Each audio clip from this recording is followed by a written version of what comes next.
Brazil launched on Friday a global fund to protect tropical forests at the United Nations Climate Change Conference COP30 and called for a plan to overcome dependence on fossil fuels.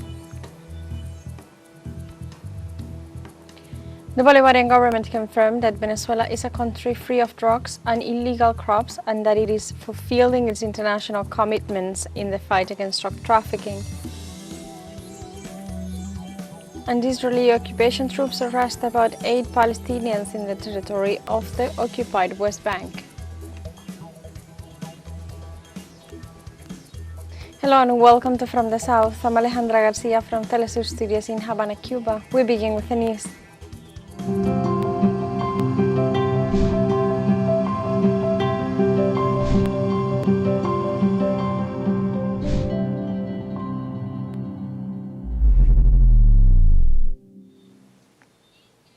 Brazil launched on Friday a global fund to protect tropical forests at the United Nations Climate Change Conference COP30 and called for a plan to overcome dependence on fossil fuels.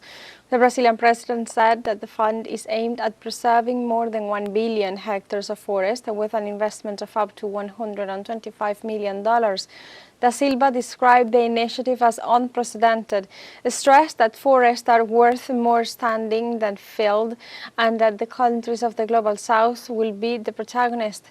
During his speech, the Brazilian president blamed the conflict in Ukraine for the reopening of coal mines and criticized the expense in producing weapons in the context of the global warming.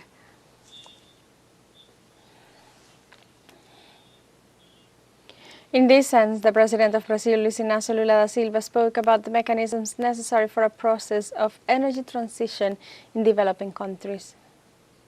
Un proceso justo, ordenado y equitativo. A fair, orderly and equitable process to move away from fossil fuels demands access to technologies and financing for countries in the Global South. There are spaces to explore innovative mechanisms for debt for climate financing and transition to renewable energy. Using part of the revenue from oil exploitation for the energy transition remains a valid option for developing countries. Sigue siendo un camino válido para los países en desarrollo. Brazilian President Luis Inácio Lula da Silva recognized the role of indigenous territories and protection policies. Recognize the role of indigenous territories and traditional communities and protection policies as a tool for climate mitigation. To make COP30 the COP of truth, we must recognize science and the undeniable progress that has been made. And the Venezuelan Foreign Minister Ivan Gil emphasized that the U.S. sent ships to the Caribbean to threaten Venezuela with the intention of appropriating its natural resources. The voracious and hungry imperialism that, instead of correcting itself to stop climate change, has become more ferocious and inhumane. That imperialism does not send ships to the Caribbean to help repair the damage caused by climate change, but to threaten, besiege, and plunder the natural resources of our sovereign nations, as is the case with Venezuela, which is besieged daily with the sole aim of stealing its resources. And the Palestinian ambassador to Brazil, Ibrahim Al-Sabem, denounced at the COP30 that the Israeli occupation is using hunger as a weapon of war. Ladies and gentlemen, Gaza faces major problems in terms of public health and the environment, as well as the issue of accreted land,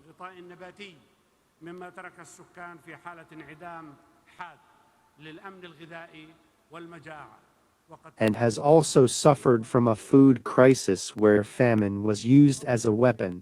We must also address the situation in the West Bank,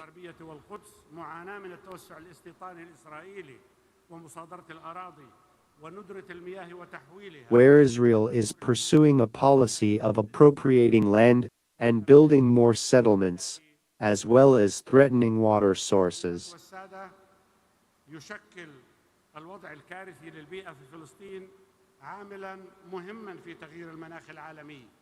The dangerous situation in Palestine requires urgent international action to protect human beings and the environment.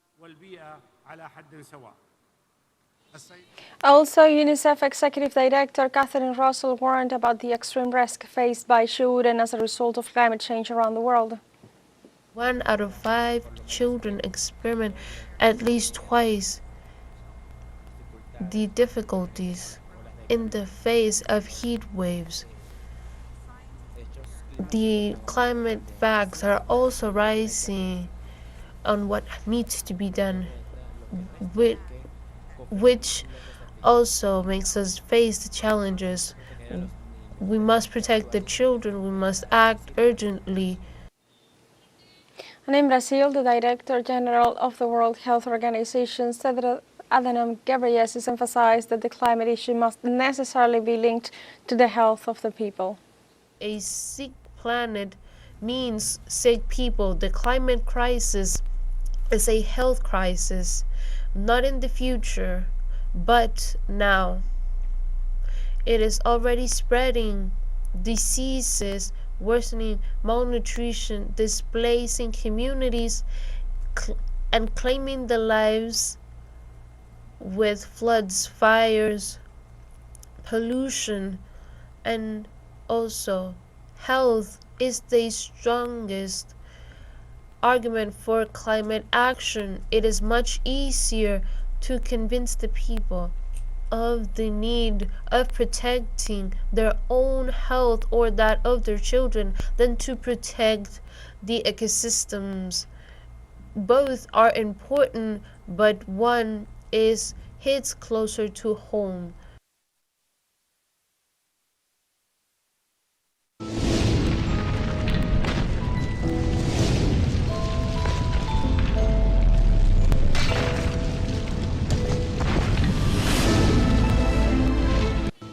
And the Uruguayan government approved the first private reserves in the country in compliance with international agreements to advance biodiversity conservation.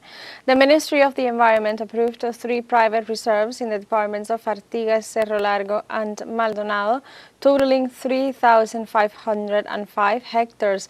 The initiative is based on the ministerial resolution that recognizes private actions for the conservation and sustainable use of biodiversity.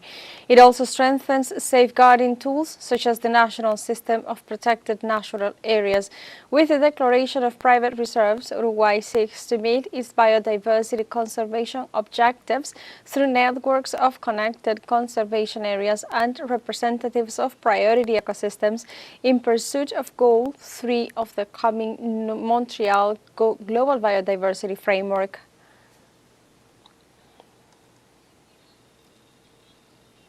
And now we have a short break coming up, but first remember you can join us on TikTok at teleSUR English, where you'll find news in different formats, news updates and much more. We'll be right back, stay with us.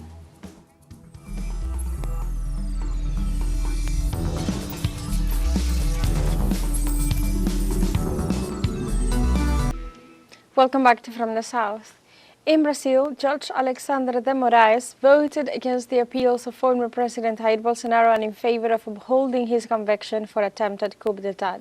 De Moraes confirmed the sentence of 27 years and 3 months in prison, asserting that the argument presented by the defense regarding an alleged contradiction or omission in the sentence handed down by the court is unsustainable. The rapporteur in the criminal case against Bolsonaro affirmed that the former president's authorship of the crimes was proven and that he also exercised leadership of the armed criminal organization. Meanwhile, his supporters invaded the seat of the 3 branches of government and destroyed public property while spreading a false narrative of electoral fraud in 2022. The first chamber of the Supreme Court began hearing the appeals, known as requests for clarification, this Friday in a virtual plenary session.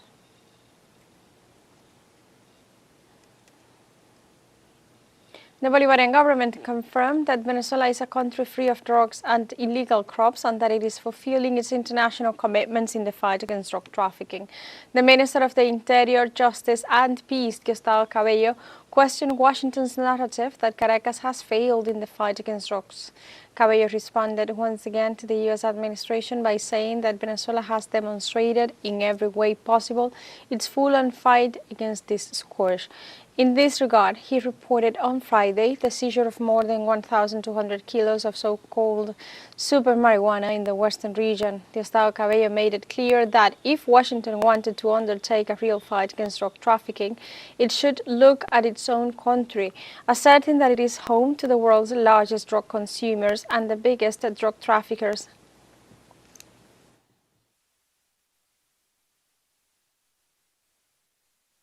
Pueden hacer lo que le dé la gana en el mundo. Cuando los mayores consumidores They can do whatever they want in the world when the biggest drug consumers on the earth, in this world, are in the United States. When the largest drug cartels in the world are in the United States, and the largest in the world is the DEA now, who among us, if anyone, and please correct me if I'm wrong, have ever read or seen that a drug cartel has been dismantled in the United States? Not even in the movies. Not even in the movies. And the Russian government ratified support for Venezuela and urged the United States to reorient the fight against drugs within its elite. Russia's foreign ministry spokesperson Maria Zakharova said that they are closely monitoring tensions in the Caribbean, where the situation continues to escalate. The official emphasized that Moscow will always defend the stable development of the countries of Latin America and the Caribbean, as well as the resolution of all differences by peaceful and civilized means. Zakharova affirmed that they are in contact with the Venezuelan government and that Moscow is willing to respond appropriately to Caracas' request, taking into account the current challenges.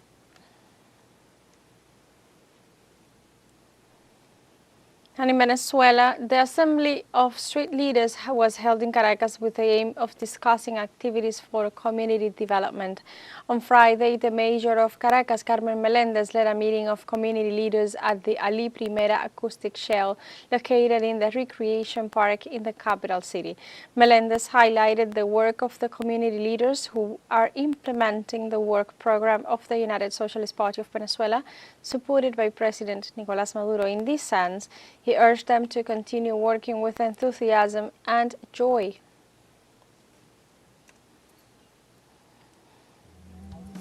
And we have a second shower break coming up. Before, we invite you to visit our Facebook page at teleSUR English. There you'll be able to watch our top stories, special live coverage, and much more. Follow our page and activate the notification button to stay up to date on the world's most recent events. For a shower break, we'll be right back.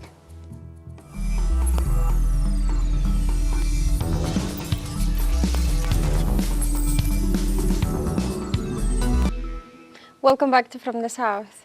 Bolivia's Movement for Socialism party must expel President Luis Arce from its ranks over alleged irregular handling of resources, political treason during the last presidential elections, and also corruption during his administration.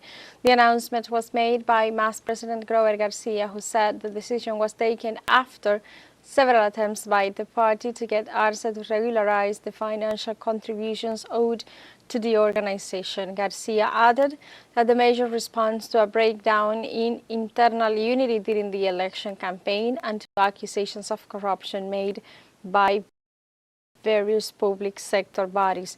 The MAS governed Bolivia since 2006, spent its first term under the leadership of Evo Morales, and following the political crisis of 2019, returned to power with Luis Arce, who assumed the presidency in 2020.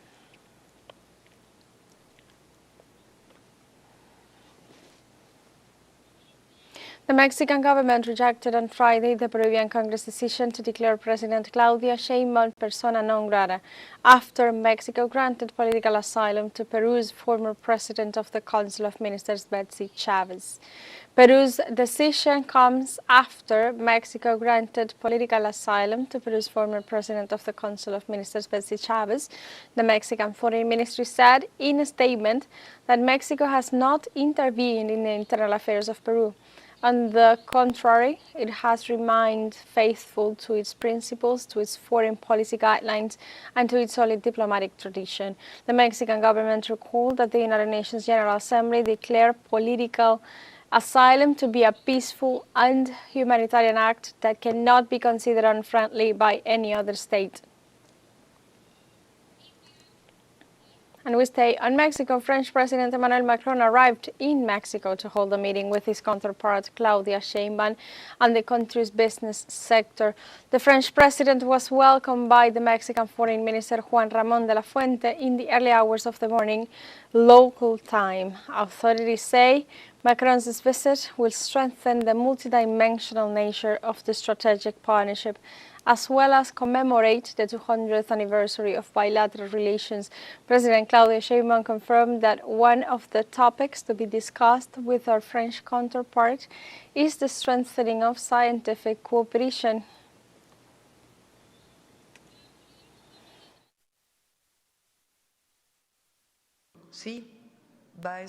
Secretary Rosa Ruiz will be at the meeting, and this is one of the topics we will be working on. Our ambassador Blanca Jimenez is one of the most connected scientists in Mexico.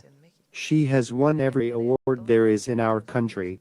We are proud of Blanca Jimenez. She is a national award winner. She has several international awards.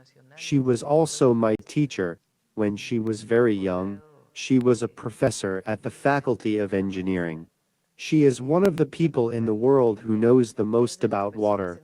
So once again, Blanca, these possibilities are very great. También a través de Blanca, estas posibilidades son muy grandes.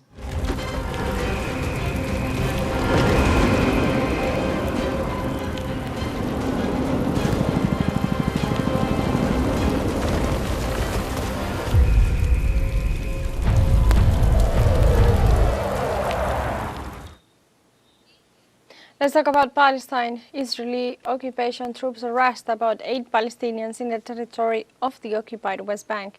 According to local media, the raids by the Zionist forces took place in the Tulkarem area and in the town of Seita, where they arrested 4 citizens, while in Bethlehem, the military kidnapped 2 Palestinians in Hindasa after raiding, searching and vandalizing their home. Likewise, between the cities of Nablus and Huwara, 2 other Palestinians were arrested after several homes were illegally raided.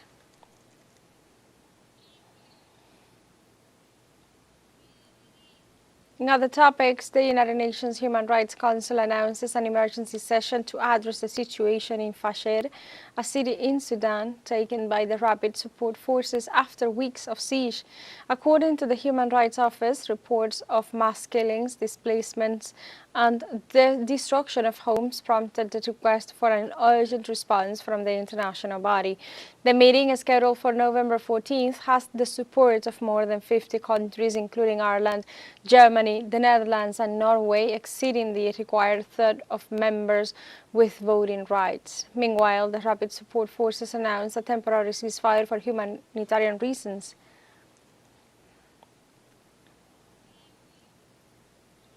And like this, we have come to the end of this news brief. Remember, you can find these and many other stories on our website at telesurenglish.net.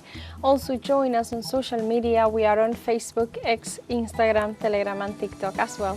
For Telesur English, I'm Alejandra Garcia. Thank you for watching.